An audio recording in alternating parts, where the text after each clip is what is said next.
Muchísimas gracias a Brainland por patrocinar este espacio, por dar la oportunidad a tantos profesionales durante el año pasado y este año de que puedan presentar sus experiencias profesionales e institucionales. Vamos a continuar, es un placer para mí tenerlo hoy en este panel al doctor Sergio Cafiero. Él es radiooncólogo y desempeña sus labores como jefe de servicio de radioterapia de la Clínica Occidente en Colombia. Nos presenta hoy su amplia experiencia y comparte con nosotros la presentación. Doctor, bienvenido, al escenario suyo. Pues nada, muchísimas gracias por la invitación a Intraoncology y a BrainLab. Yo soy Sergio Cafiero, soy oncólogo radioterápico del Hospital Universitario Donostia en San Sebastián, España, y actualmente me desempeño como el jefe del servicio de oncología radioterápica en Clínica de Occidente en Santiago de Cali. Hoy les voy a hablar del tratamiento de las malformaciones arteriovenosas cerebrales, localizadas especialmente en área elocuente, tratadas mediante radiocirugía estereotáxica con LINAC. Este es un estudio que desarrollamos en el Hospital Universitario Donostia en colaboración con Oncológicoa, que era un centro de referencia para tratamiento de malformaciones arteriovenosas en el País Vasco, al norte de España y sur de Francia. Este es el índice de mi presentación. Como pueden ver, es un poco larga, pero vamos a ir dándole marcha a muchas cosas. Intentaré centrarme más que todo en la parte del estudio y los resultados. Empezamos con la definición y la patogenia. Como todos saben, las malformaciones arteriovenosas son la unión de un capilar y una vena sin la red capilar.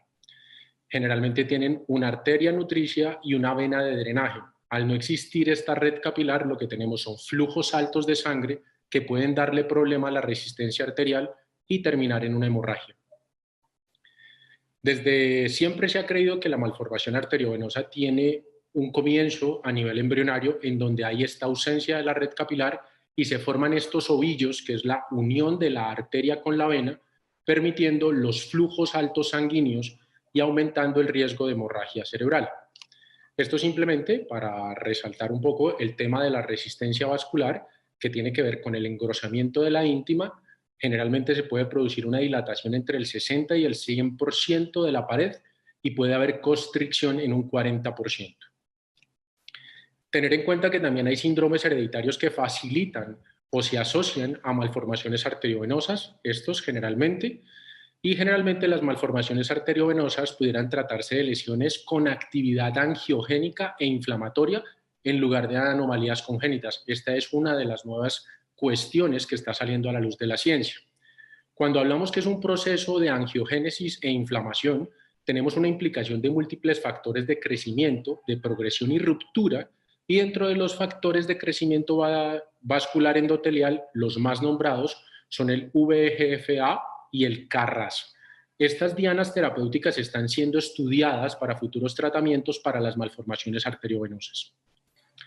En cuanto a la epidemiología, la incidencia anual es aproximadamente 1 por cada 100.000 personas, la prevalencia es de 18 por cada 100.000 personas.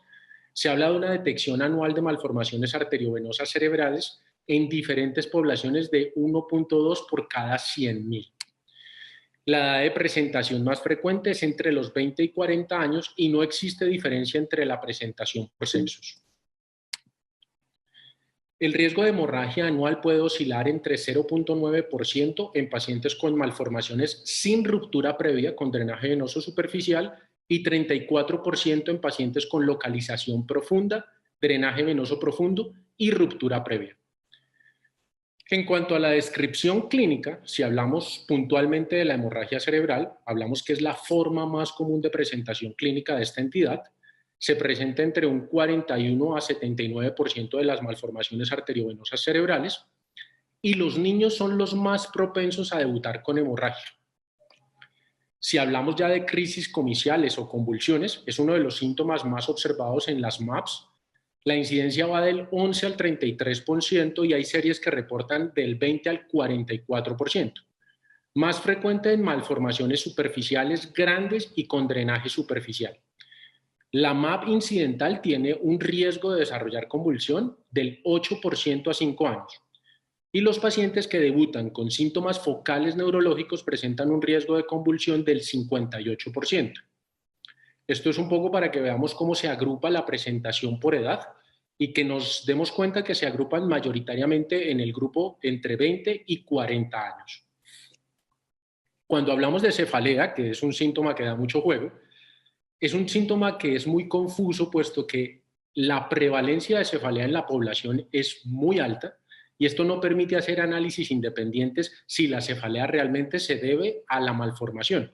Pero lo que encontramos en la literatura es que ocurre entre un 5 a un 12% de carácter inespecífico, no hay un patrón característico para esta cefalea. Es siempre difícil establecer si existe una relación causa-efecto, por lo que hemos nombrado. Los pacientes con cefalea sin deterioro neurológico únicamente son el 0.2% de las malformaciones y la prevalencia de cefaleas en la población con malformación es similar a la de la población general. En cuanto al déficit neurológico focal aislado, no directamente relacionado con hemorragia cerebral, es una forma de presentación menos frecuente en el diagnóstico inicial de la MAF. Se ha asociado con el síndrome de robo vascular, que es esta disminución de flujo vascular hacia el área cerebral, que la malformación está robando ese flujo, con un efecto de masa provocado por las estructuras vasculares cuando la malformación crece mucho.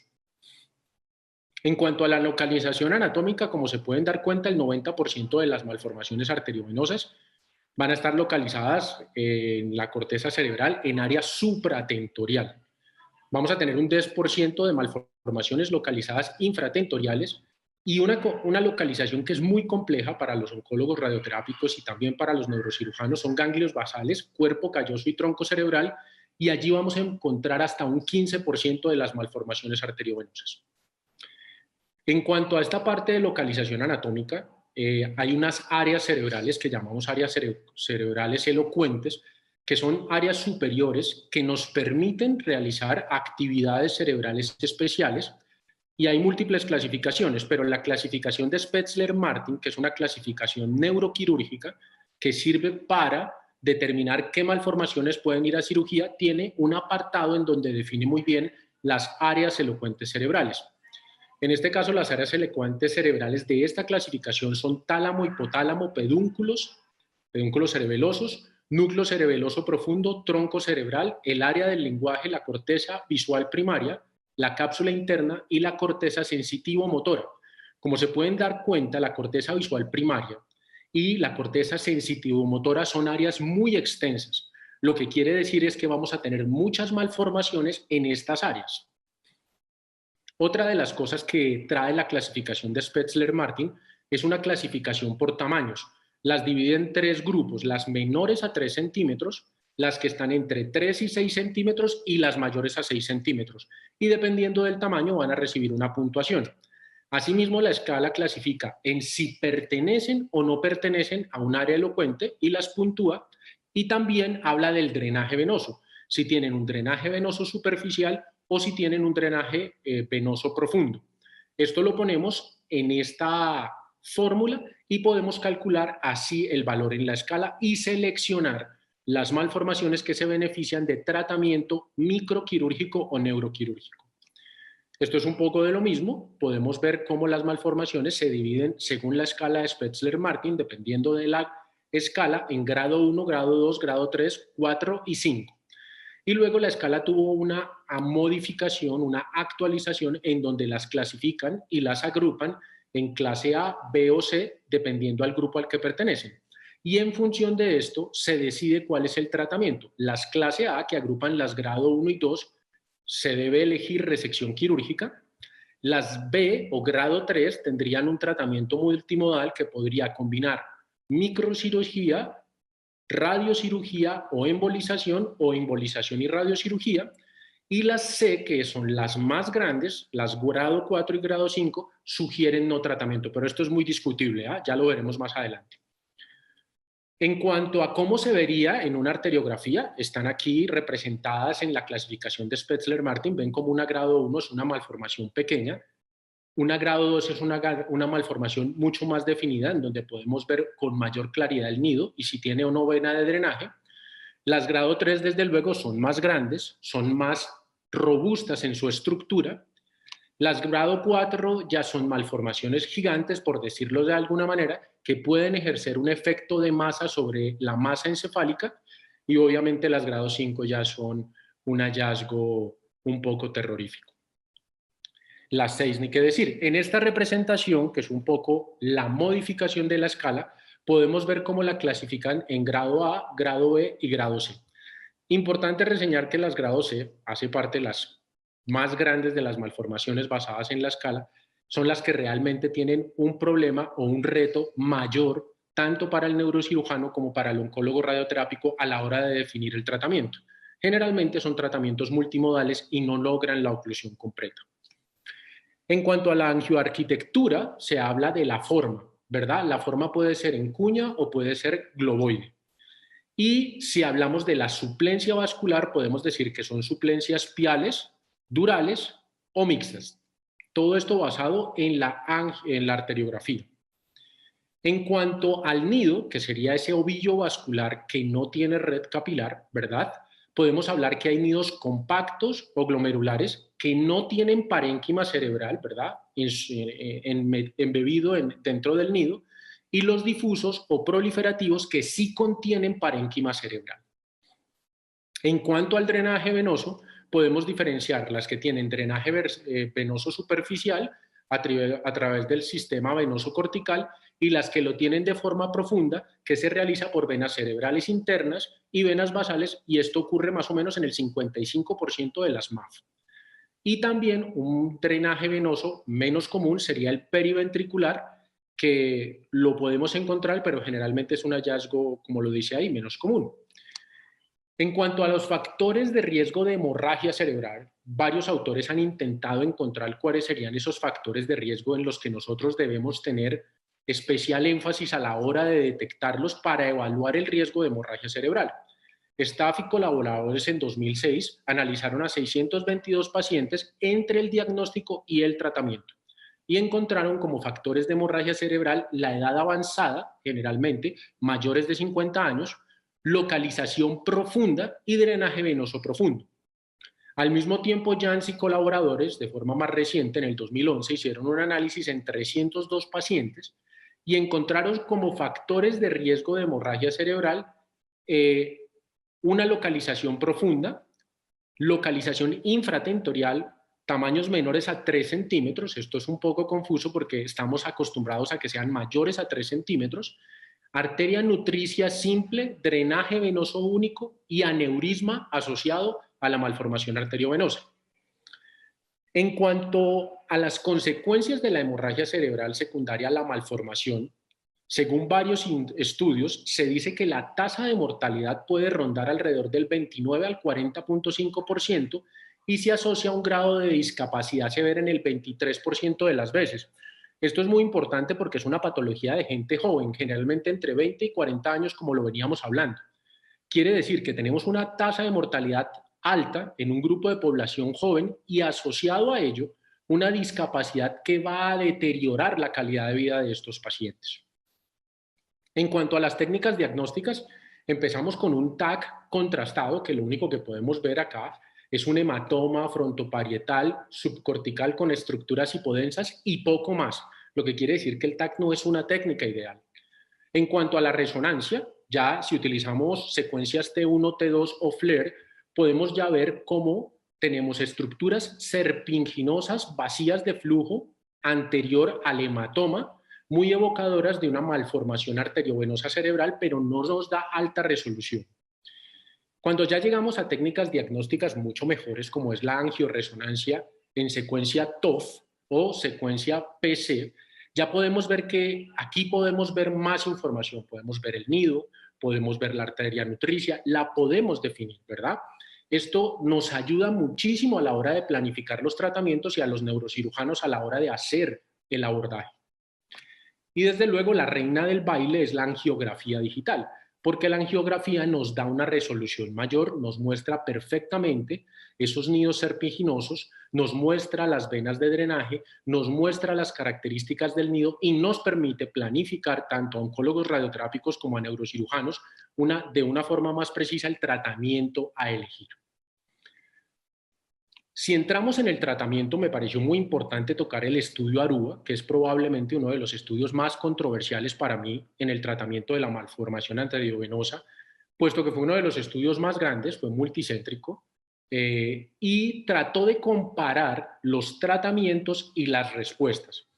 Luego, a largo plazo, el estudio tiene un análisis metodológico que para mí no es tan fuerte y no permite tomar decisiones, porque en algunos momentos sugieren que el manejo médico es mejor que el manejo neuroquirúrgico o radioquirúrgico, y esto es muy discutible.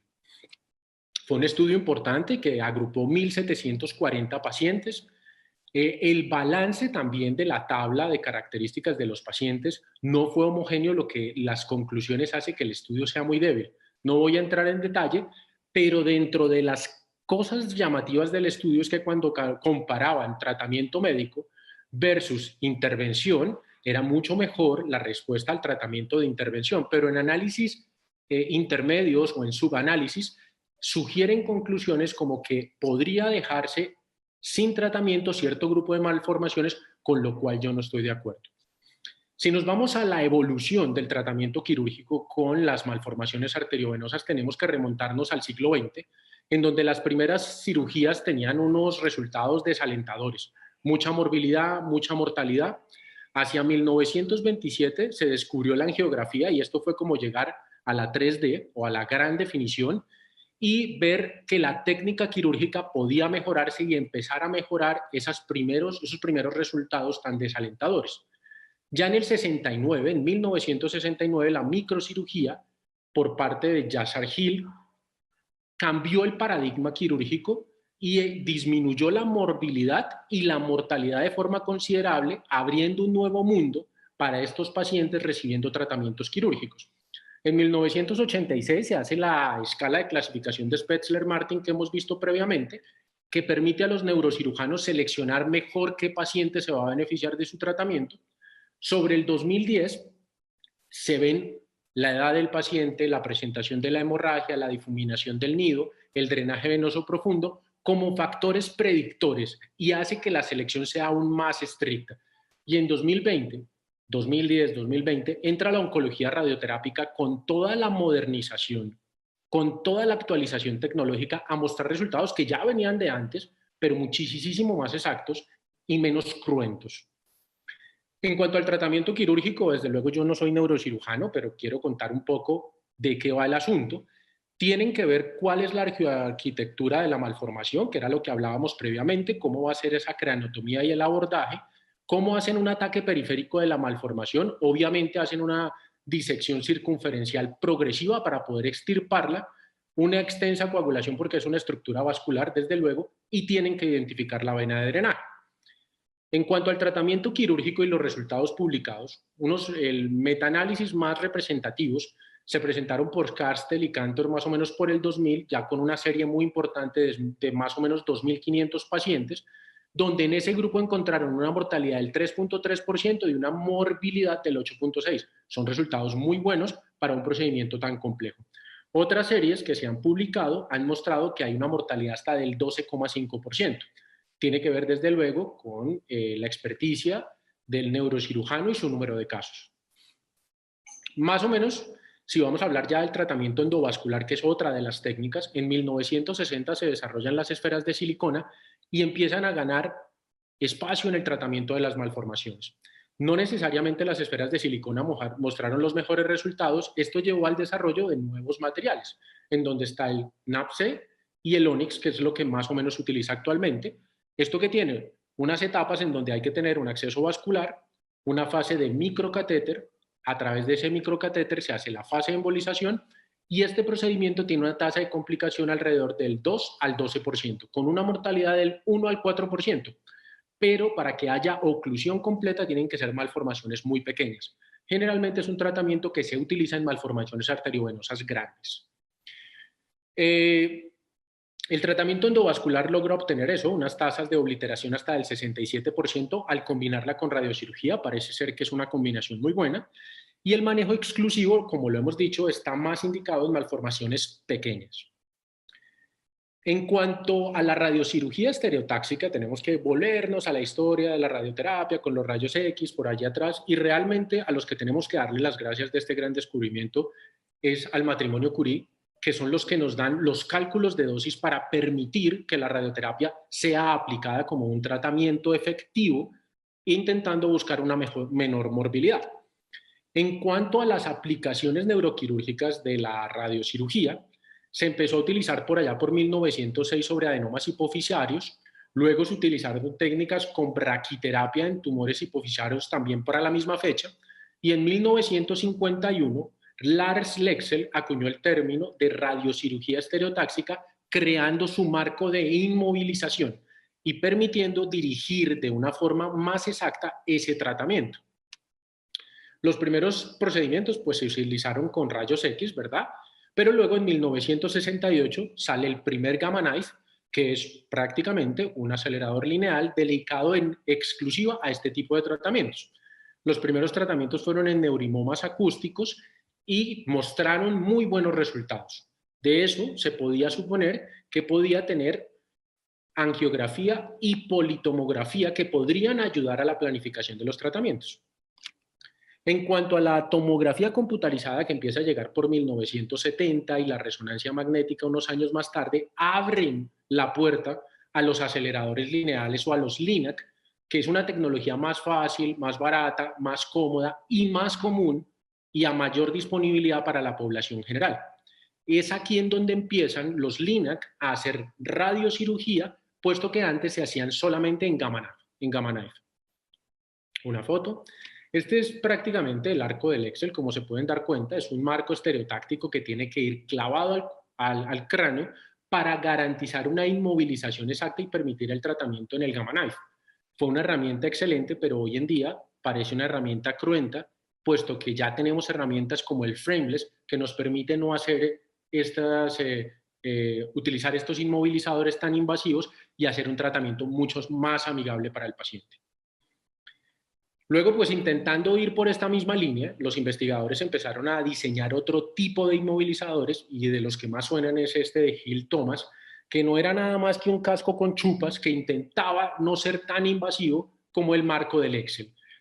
De todos modos, no garantizó nunca una inmovilización estereotáctica y por eso no tuvo mucha acogida en el medio. En cuanto al fraccionamiento, los schwannomas vestibulares fueron los primeros que se trataron con dosis de 25 grays en 5 fracciones y de aquí en adelante empieza a abrirse una gran ventana entre radiocirugía fraccionada y entra como una unión entre neurocirujanos y oncólogos radioterápicos que en un principio no estuvieron de acuerdo en que el tratamiento fraccionado en varias fracciones se llamara radiocirugía y el término radioquirúrgico quedó acuñado solamente a una monofracción. Luego entra un gran competidor que es el CyberKnife, que llega en 1994 y nos abre una ventana de publicaciones enormes, tanto intra como extracranealmente. Finalmente, el fraccionamiento, la evolución de la radiocirugía ha puesto en mutuo acuerdo tanto a neurocirujanos como a oncólogos radioterápicos en que realmente si lo haces en una fracción o en varias fracciones, lo importante no es el nombre del término, es el resultado que le ofrezcamos al paciente. En cuanto a la radiobiología, un repaso rápido, hablamos de que es una fracción única en un blanco o diana definitiva, que tiene que haber una inmovilización estereotáctica o estereotáxica que garantice que el paciente no se te mueve durante el tratamiento. Y el mecanismo de acción de la radioterapia es producir una ruptura cromosómica debido al efecto ionizante de la partícula cargada con la consecuente muerte o alteración celular. Estos son los 5 principios que son muy básicos para los oncólogos radioterápicos en cuanto a cómo debe y cómo puede actuar la radiación en las dianas terapéuticas. Tenemos la reoxigenación, la reparación del daño, la redistribución de las células en las fases del ciclo celular, la repoblación de las células y la radiosensibilidad a los tejidos. En cuanto a la radiosensibilidad a los tejidos, tendremos que llegar al modelo lineal cuadrático, que es el que realmente nos va a poner en esa posición de seleccionar qué tejidos son más radiosensibles y cuáles son menos radiosensibles. En cuanto a la radiobiología en particular de las malformaciones arteriovenosas, se genera más un mecanismo apoptótico y es ideal para volúmenes menores a 2.5 centímetros cúbicos. En cuanto a la radiotolerancia, se habla de radiotolerancia que serían esas restricciones de dosis que tenemos que establecer que luego son factores que pueden modificar la toxicidad temprana o la toxicidad tardía. De los primeros estudios que habla de esto es el que publica RTOG y define dosis máxima para dianas terapéuticas de diferente tamaño. ¿Qué dice RTOG? Dice que para dosis, para dianas terapéuticas más o menos de 31 a 40 centímetros cúbicos, debería utilizarse una dosis de 15 grays. Para dianas entre 21 y 30 podríamos llegar a 18 grays y para menores de 20 centímetros cúbicos la dosis máxima podría llegar hasta 24 grays.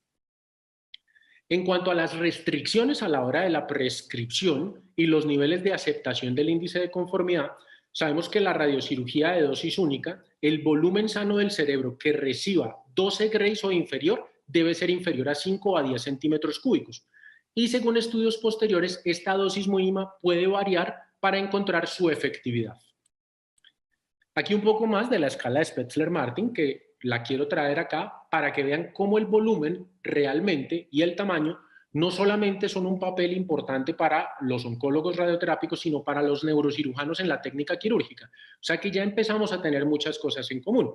Volvemos a ver la escala con más detenimiento. Es una escala que nos muestra el tamaño y divide las malformaciones en pequeñas, las menores de 3 centímetros, las medianas entre 3 y 6 centímetros y las grandes en más de 6 centímetros. Adicionalmente, a la escala anterior, Pollock y Flickinger desarrollaron una escala exclusiva para radiocirugía, porque la de Spetzler-Martin, como les conté, es para neurocirugía, y esta que desarrollaron es para radiocirugía específicamente.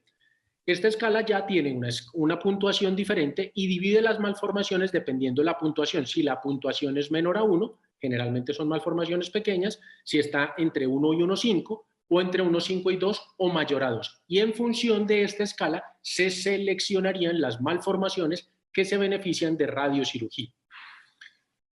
Entrando ya en materia, en cuanto al estudio que les quiero presentar el día de hoy, es el tratamiento de las malformaciones arteriovenosas cerebrales localizadas en áreas elocuentes, tratadas con radiocirugía mediante LINAC en el País Vasco, en San Sebastián, España. ¿Cuál fue la hipótesis de trabajo? La hipótesis es que la radiocirugía es útil, eficaz y con efectos secundarios aceptables en el tratamiento de la malformación localizada en área elocuente. Esto es importante reseñar acá, que las áreas elocuentes dan mucho juego porque como son elocuentes, si se hace una resección quirúrgica, puede llegar a tener una consecuencia letal o deletérea para el paciente con efectos adversos indeseados importantes. Y nosotros creemos que cuando tenemos una malformación localizada en área elocuente, la radiocirugía es una alternativa eficaz, útil y con menor morbilidad. El objetivo primario era describir los resultados sobre eficacia y los riesgos del tratamiento de la radiocirugía mediante LINAC en una serie de pacientes con malformaciones arteriovenosas cerebrales localizadas en áreas elocuentes. Los objetivos secundarios fue estudiar factores predictivos y pronósticos que influyen en la respuesta al tratamiento de las malformaciones localizadas en áreas elocuentes, describir los patrones de respuesta observados en el tratamiento de la radiocirugía, conocer la evolución de los pacientes tratados que han presentado obliteración completa, hacer un análisis de la radiotoxicidad aguda y tardía del tratamiento con radiocirugía, su manejo y resultados a corto y largo plazo, y describir los resultados del tratamiento utilizando la escala de Pollock, Flickinger y de Spetzler-Martin, porque Spetzler era una escala más de neurocirujanos y Pollock es una clasificación más para radiocirugía. En cuanto al estudio y los resultados, fueron pacientes con malformaciones arteriovenosas tratados todos con radiocirugía en LINAC en el Servicio de Oncología Radioterápica del Hospital Oncológico en San Sebastián, España, durante 23 años. El periodo transcurrió entre el 1 de enero de 1993 y el 31 de diciembre del 2016. El tratamiento se administró en una unidad de megavoltaje, la manufacturación fue de Varian Medical System, era un Clinac, un modelo 21EX, con fotones de energía de 6 MV y 18 MV, con un sistema Varian Oncology System, todo creado obviamente en Palo Alto, California. En cuanto a los colimadores, se utilizó manufactura de Brainlab tipo M3 Micromultileaf Collimator. El modelo que se utilizó fue el 41600.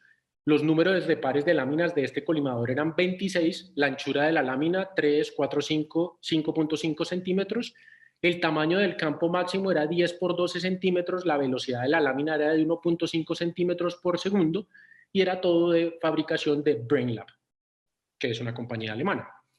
El sistema de planificación para los colimadores era el Image 301 y utilizábamos el iPlan también 302. En cuanto al procedimiento de radiocirugía, era sesión única, realizada en un acelerador lineal de partículas con ayuda del arco estereotáxico del Excel, una simulación virtual basada en angioresonancia magnética, arteriografía y angiotomografía, y se siguió un protocolo de 15 grays a una isodosis del 80% ajustada al margen del nido. En cuanto al seguimiento, se hacía un seguimiento posterior al tratamiento semestral hasta completar un año, anualmente posterior al completar ese año, y se realizó una resonancia magnética cerebral con contraste, la mayoría sin contraste, con técnica 3D TOF o 3D PC, previamente a cada visita clínica. En caso de aparición de nuevos síntomas o empeoramiento de déficits preexistentes, se realizó además una tomografía computarizada urgente seguida de una resonancia magnética. 3 años después del tratamiento se realizó una arteriografía de control con el fin de valorar el cierre de la MAP, y 4 años después del procedimiento, si no se veía un cierre, si persistía la malformación, se planteaba realizar una segunda radiocirugía. En cuanto a las descripciones de las variables, se midió la media, la mediana, cuartil 25 y 75, y para el análisis bivariado se utilizaron el test de McWhitney, el test de Kruskal-Wallis y la prueba de Fisher. Esto en cuanto a los análisis del AUCE-ROC para la capacidad discriminante del modelo. En cuanto a los resultados, como se pueden dar cuenta, la mayoría de los pacientes se agrupaban entre 20 y 40 años, pero teníamos una dispersión importante de pacientes jóvenes y pacientes mayores. Y no hay una diferencia significativa entre hombres y mujeres como lo reporta la literatura. En cuanto a la escala de Karnofsky, la gran mayoría de los pacientes tenían un Karnofsky del 90%, solamente un paciente tenía un Karnofsky del 40%. En cuanto a los síntomas de presentación, el síntoma más común fue la cefalea, pero lo que hemos hablado es un síntoma muy inespecífico que en ningún trabajo se ha asociado de forma directa a la presentación de la malformación. El segundo síntoma en importancia en nuestra serie fueron las convulsiones y el tercero la alteración visual.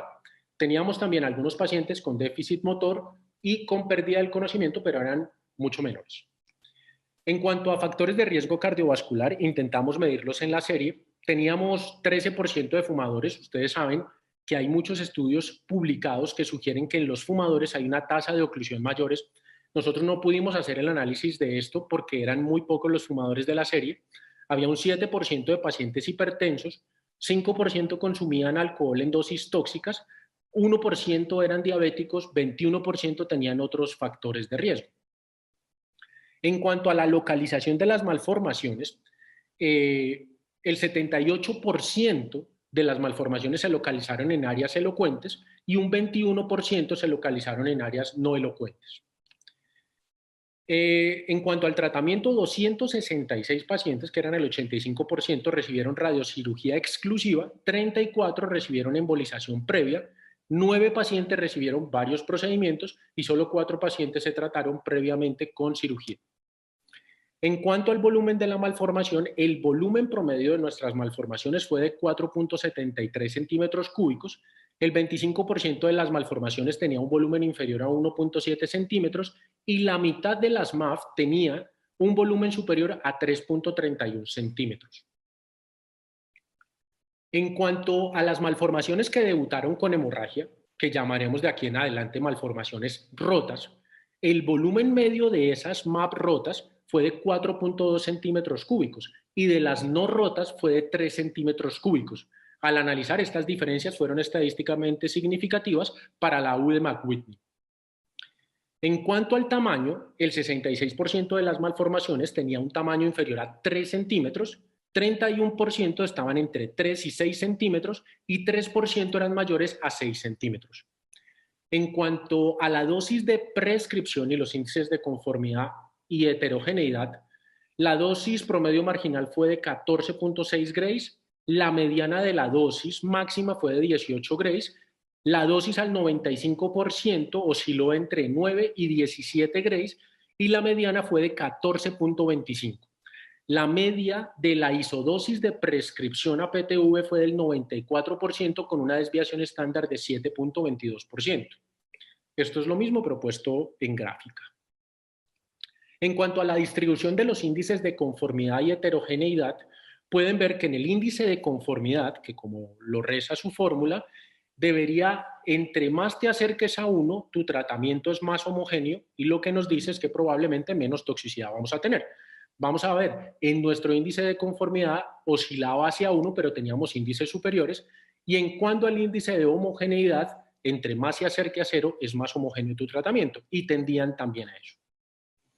En cuanto al porcentaje de obliteración, tuvimos en nuestra serie una obliteración completa para el 46%, una obliteración parcial que se definió como una reducción del 50% de la luz de la malformación, pero con persistencia de flujo en el 48%, y no tuvimos cambios en el 6% de nuestros pacientes.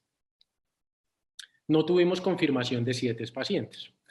En cuanto al porcentaje de obliteración según el método de valoración, si se utilizaba arteriografía o angioresonancia, en cuanto encontrábamos obliteración completa, nos dimos cuenta que el método ideal o el que más se utilizó cuando hubo obliteración completa fue la arteriografía, como lo pueden ver acá. En cambio, en la obliteración parcial, el método que más se utilizó fue la angioresonancia. En cuanto a la obliteración según el patrón de tratamiento, pues el análisis de las variables de obliteración según dosis, índices de conformidad, heterogeneidad, no se encontraron diferencias estadísticamente significativas en la mediana de la dosis, y estos son los resultados cuando se hacían los test de Kruskal-Wallis. Si nos vamos a la respuesta al tratamiento según el área elocuente, se encontró que hay una relación estadísticamente significativa entre la localización de la malformación y la obliteración, ¿verdad? ¿Qué encontramos acá? Que era muchísimo más difícil lograr una obliteración cuando las malformaciones se localizaban en tronco cerebral y en ganglios basales. Esto es completamente lógico porque estas estructuras no nos permiten depositar la dosis de una forma homogénea ni alcanzar dosis tan altas. Entonces probablemente son malformaciones que quedan subtratadas. En cuanto a la presencia de hemorragia previa en estas malformaciones rotas, analizamos el porcentaje de obliteración comparándolas con las no rotas. ¿Y qué encontramos? Que había una relación estadísticamente significativa con un chi cuadrado significativo en 157 pacientes con hemorragia, o sea, MAP rota. Al realizar la radiocirugía tenían como respuesta más frecuente obliteración parcial. En cambio, en 159 pacientes con hemorragia, sin hemorragia, perdón, más de la mitad presentaron obliteración completa. O sea, si tú tienes una MAP rota, probablemente tu desenlace más común va a ser la obliteración parcial. En cambio, si tienes una MAP no rota, tu desenlace más común, desde luego, teniendo en cuenta las otras variables como tamaño, volumen, localización y edad, tu desenlace más común puede ser la obliteración completa. Si vemos el número de radiocirugías y hemorragia previa, ¿qué encontramos? A la mayor proporción de pacientes que debutaron con hemorragia se les realizó un único procedimiento. Esto mismo ocurrió en aquellos que no tenían hemorragia previa. O sea que el hecho de tener una MAP rota no quiere decir que necesites más de una radiocirugía. No hay una relación en cuanto a las MAP rotas según área elocuente, ¿verdad? No había una relación estadísticamente significativa en la presencia de hemorragia o tener una MAP rota previo al tratamiento y la localización en área elocuente. ¿Qué pasó con los tiempos de respuesta? El 25% presentaron una respuesta definitiva a los 24 meses, el 50% presentó respuesta a los 36 meses y el 75% a los 42 meses. Esto es completamente lógico porque la radioterapia en este tipo de lesiones tiene una respuesta paulatina, tardía, por la radiobiología que se utiliza para generar esa lesión dentro de la íntima de la arteria. El rango de tiempo se movía más o menos entre 11 a 131 meses y las MAP de volumen mayor tienen una menor respuesta al tratamiento. En cuanto a las MAP con obliteración completa, ¿qué encontramos? Que el 39% de estas malformaciones tenían obliteración a los 2 años, el 53% entre 2 y 4 años y un 8% lo hacía en un tiempo mayor a 4 años. Cuando vemos la obliteración parcial, ¿qué encontramos? Encontramos que se produce en un 25% de los pacientes a los 37 meses, en un 50% a los 42 meses y en un 25% a los 50 meses. Esto es lo mismo, pero puesto en gráfica. En cuanto a los resultados del tratamiento y tiempo de respuesta según el área elocuente que encontramos, el tiempo de respuesta transcurrido entre la radiocirugía y la respuesta al tratamiento no presentó diferencias estadísticamente significativas entre las que se localizaban en áreas elocuentes y no elocuentes, y la mediana del tiempo en los que tenían MAP en áreas elocuentes era 30.7 meses y en las no elocuentes 32 meses. Entonces no quiere decir que por tener una MAP en un área elocuente o en una no elocuente vayas a esperar un resultado más tardío o más temprano. Reaccionan de igual forma al tratamiento en cuanto a tiempo se refiere. Si hablamos de la obliteración según el tratamiento y vemos la obliteración viendo el tratamiento previo a radiocirugía, nos dimos cuenta que 117 habían recibido pues radioterapia, radiocirugía exclusiva, 18 habían recibido embolización de las que hicieron respuesta completa, 131 habían recibido radiocirugía exclusiva de las que hicieron parcial y se fueron a reirradiación con radiocirugía 6 pacientes.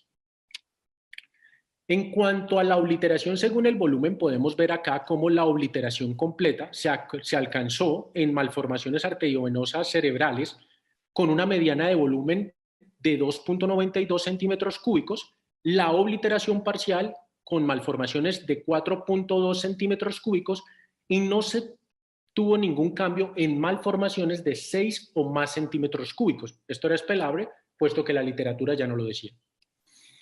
En cuanto a las MAP rotas, las diferencias fueron estadísticamente significativas. ¿En cuanto a qué? A la mediana del volumen con la obliteración completa, estas tenían generalmente 1.96 centímetros cúbicos, el grupo con obliteración parcial tenía 3.6 centímetros cúbicos y no presentaban cambios las que tenían 6.26 centímetros cúbicos. O sea, tienes una MAP rota y si esa MAP rota es menor a 2 centímetros cúbicos, vas a encontrar probablemente un mejor resultado con obliteración completa.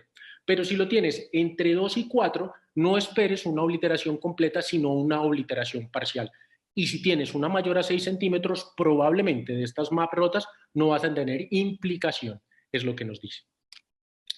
En cuanto al volumen de la MAP, según la obliteración y las MAP rotas, pues es esto, lo mismo pero puesto en tabla, ¿verdad? Y ya lo hemos explicado. En cuanto al volumen de la MAP, según el tipo de la obliteración en las rotas y las no rotas, podemos ver acá las que tenían oclusión completa, cómo se comportaban, y las que tenían oclusión parcial. Si vemos la obliteración según la escala de Spetzler-Martin, las grado 1, el 65% tuvieron obliteración completa y el 35% obliteración parcial. Las grado 2, un 51% de obliteración completa y un 44% de obliteración parcial y 5 no presentaron cambios.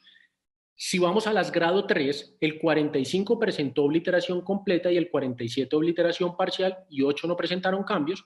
Y las grado 4, obliteración completa en un 17%, obliteración parcial en un 72%. Esto es muy importante porque quiere decir que hay una respuesta buena, porque hay que tener en cuenta cuál es el desenlace deseado. No necesariamente es la obliteración completa, es que nuestro paciente no resangre, es que nuestro paciente viva y que nuestro paciente no tenga toxicidad. Y la obliteración parcial nos dio ese resultado. En cuanto al porcentaje de obliteración según la escala de Spetzler-Martin, pues no hay relación estadísticamente significativa entre la respuesta clínica al tratamiento y la escala de Spetzler-Martin. En cuanto a la obliteración, siguiendo con la escala de Spetzler-Martin, encontramos que la MAP de tamaño menor a 3 centímetros, el mayor porcentaje tenía obliteración completa, que cuando estaban entre 3 y 6 centímetros, el desenlace que más encontramos fue obliteración parcial y en las mayores a 6 centímetros, la respuesta podía ser completa o parcial. Estas diferencias fueron estadísticamente significativas y nos dicen que la escala, en cuanto a tamaño, nos puede ayudar a seleccionar de una forma clara nuestras malformaciones. En cuanto a la obliteración, seguimos con la escala y vemos que las MAF inferiores a 3 centímetros cúbicos, la mediana de tiempo de respuesta fue 26 meses. Las que tenían 3 a 6 centímetros cúbicos, la mediana fue 34 meses a la respuesta, y estas diferencias fueron estadísticamente significativas. En cuanto al porcentaje, según la escala de Pollock, el porcentaje de obliteración, teniendo en cuenta que esta es una escala ya más radioquirúrgica, esta escala, cuando la analizamos, encontramos que las MAF con puntuaciones inferiores a 1, el mayor porcentaje tenían obliteración completa. Y cuando tenían una puntuación superior a 2, el porcentaje con obliteración completa disminuye y aumenta la obliteración parcial. Estas diferencias fueron estadísticamente significativas. En cuanto a la vena de drenaje y la respuesta al tratamiento, no hubo diferencias estadísticamente significativas en si tenía una vena única de drenaje o una vena múltiple. Lo que sí podemos encontrar es que el desenlace más común cuando tienes una vena única de drenaje es la obliteración completa, y cuando tienes una vena de drenaje múltiple, tu desenlace más común va a ser la obliteración parcial. En cuanto al drenaje venoso profundo y la respuesta al tratamiento, no hubo diferencias estadísticamente significativas. Las respuestas fueron muy parecidas tanto para obliteración completa como para obliteración parcial. En cuanto a la distribución de los pacientes, cuando vemos las MAP rotas y la toxicidad aguda y el tiempo de toxicidad aguda y crónica, encontramos que en estas MAPs que habían debutado con hemorragia, que les llamamos MAP rotas, el síntoma más común fue la convulsión, pero solamente lo tuvimos en 7. Cefalea presentaron 5 pacientes y hemorragia solamente hicieron 3. Esto es muy bajo. En cuanto a toxicidad crónica, tuvimos toxicidad crónica en 13 pacientes, radiológica exclusivamente, que es radionecrosis, que es como el tabú de la radiocirugía en este tipo de pacientes, solo lo presentaron 6, y una mezcla de las dos entre radiológica y clínica, 4 pacientes. Esto es un poco, muestra lo mismo, pero en gráfica. En cuanto al índice de conformidad, la mediana del índice de conformidad para nuestra base fue de 1.5, y en cuanto al índice de homogeneidad, la mediana fue de 1.30. Esto un poco de lo mismo. Ya cuando llegamos al análisis bivariante o multivariante para intentar encontrar realmente las asociaciones fuertes que encontramos que tener una hemorragia previa, en ese caso de hemorragia previa, la probabilidad de tener una MAP con obliteración completa se reduce en un 46% si esta se rompió, o sea, si es una MAP rota. Que cuando tiene vena de drenaje, la posibilidad de que un paciente tenga obliteración completa se reduce en un 43%. Que el tamaño de la malformación en Spetzler-Martin, si utilizamos esa escala, en pacientes con malformaciones mayores a 3 centímetros, la probabilidad de obliteración completa se reduce en un 55%. En el volumen encontramos que la posibilidad de que un paciente tenga obliteración completa se reduce 11% por cada centímetro cúbico adicional del volumen de la MAF. Y en la MAF sin hemorragia previa, la posibilidad de tener una obliteración completa se reduce un 17% por cada incremento de 1 centímetro cúbico del volumen. Cuando vemos lo mismo, pero en la escala de Pollock, vemos que la posibilidad de encontrar un paciente con obliteración completa se reduce en un 49% si la clasificación, según la escala de Pollock, es entre 1 y 1,5, comparado con las que son menores a 1. Esta es la tabla del análisis bivariante y multivariante y las bondades del modelo que fue el de Homer-Lemmershaupt. Las conclusiones del estudio de los 320 pacientes tratados con malformaciones mediante radiocirugía, el 46% de los mismos consiguieron una obliteración completa y el 48% una obliteración parcial.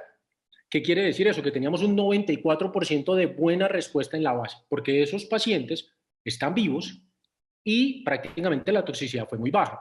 Solo en el 6% no presentaron cambios detectables. La obliteración completa ocurrió preferentemente en pacientes que no habían debutado con hemorragia y en las de menor tamaño. La obliteración completa se consiguió en un menor número de los pacientes que habían debutado con hemorragia, los que tenían venas de drenaje múltiple, una puntuación en la escala de Spetzler-Martin mayor a 2 y en las MAF de mayor volumen. De los 246 con MAF en áreas elocuentes, el 45% tuvieron una obliteración completa, el 47% obliteración parcial y el 8% no tuvieron cambios, similar a las que no estaban en áreas elocuentes, lo que quiere decir que es un muy buen tratamiento para las pacientes que tienen malformaciones arteriovenosas localizadas en áreas elocuentes. Esta respuesta se obtuvo tras un tiempo promedio de 31 meses, algo menor a las MAF en áreas no elocuentes que tuvieron una obliteración completa. Y solo el 2% de los pacientes tratados con radiocirugía han presentado una hemorragia posterior al tratamiento. Esto es bajísimo. Probablemente es una de las series que menor hemorragia tiene posterior al tratamiento. La radiotoxicidad aguda y crónica en nuestra serie es baja y posiblemente se explica por las dosis utilizadas, porque en este momento se utilizaba un protocolo de 15 Grays. Y hoy ya sabemos que con la tecnología que tenemos podemos llegar a dosis más altas de 18 o 24 Grays según el volumen. Entonces, probablemente un grupo importante de estas MAF quedaron subtratadas y por eso no alcanzaron la obliteración completa. En cuanto a la radiocirugía, es una medida terapéutica útil en el manejo de las malformaciones arteriocerebrales en áreas elocuentes, con respuesta aceptable, baja toxicidad y morbilidad. Y para finalizar, una frase que me llama la atención: la evolución de la radiocirugía ha puesto de mutuo acuerdo al neurocirujano y al oncólogo radioterápico, teniendo como base el inmenso aporte de los grandes neurocirujanos del pasado al desarrollo de este tratamiento y el paso lógico a los oncólogos radioterápicos, quienes tienen ahora el reto y la responsabilidad de continuar con la aplicación, investigación y nuevos desarrollos. Muchas gracias. Muchísimas gracias, doctor Sergio Cafiero. Brillante presentación, completísima. Nos están llegando las felicitaciones, tanto para usted, doctor, como para el doctor Cristian, que presentó previamente. Si deja de compartir la pantalla, Doc, por favor. Ahí está. Los traigo a los dos al panel. Les quiero comentar, antes de despedirnos, que hemos tenido asistencia de muchos países, de Venezuela, de Bolivia, de Colombia, por supuesto, de Cuba, de Rusia, también nos están viendo, Uruguay, Argentina, Chile, México, Ecuador y Perú. Al menos esos son los que nos han contado en el chat que estaban por allí presentes. Dr. Cristian, para finalizar, if you want to share something with us, Dr. Cristian, anything before we finish, it's your time. Can you connect your microphone, please? Yeah, thank you. So, Natalia? Yes, we can hear you. So, can I ask to Sergio Cafiero? Yes, of course. So, congratulations for your presentation. My question is, do you evaluate the volume of 12 Grays when you treat the AVMs with LINAC? Yes, we evaluate and we have good results with these doses. Okay. Thank you. Tenemos una pregunta para el doctor Cafiero. Voy a leerla. Doc, ha llegado ahora mismo. Doctor Milton Pérez le felicita a los dos por el evento, por las charlas y el muy buen estudio de las MAPs. Consulta, dice, respecto a la evaluación de la respuesta al tratamiento, ¿no tuvieron dificultades evaluando el grado de obliteración, haciendo la angiografía cerebral solo a los 3 años? ¿Cómo lo mencionaron? Pues mira, muy buena pregunta. Nosotros, como te diste cuenta, no todos se les hacía arteriografía. Un grupo importante se les hizo angioresonancia, pero desde luego a la hora de confirmar la obliteración era obligatorio hacer la arteriografía. Sí, es una prueba cruenta, es una prueba muy difícil, pero como desde un principio se planteó a futuro evaluar el resultado, todos ellos fueron sometidos en gran mayoría a la arteriografía. Cuando no fue posible, se hacía angioresonancia con TOF o PC, y así fue como se diagnosticó. Pero tienes toda la razón, la arteriografía es una técnica muy invasiva, muy engorrosa y que no es tan fácil de realizar.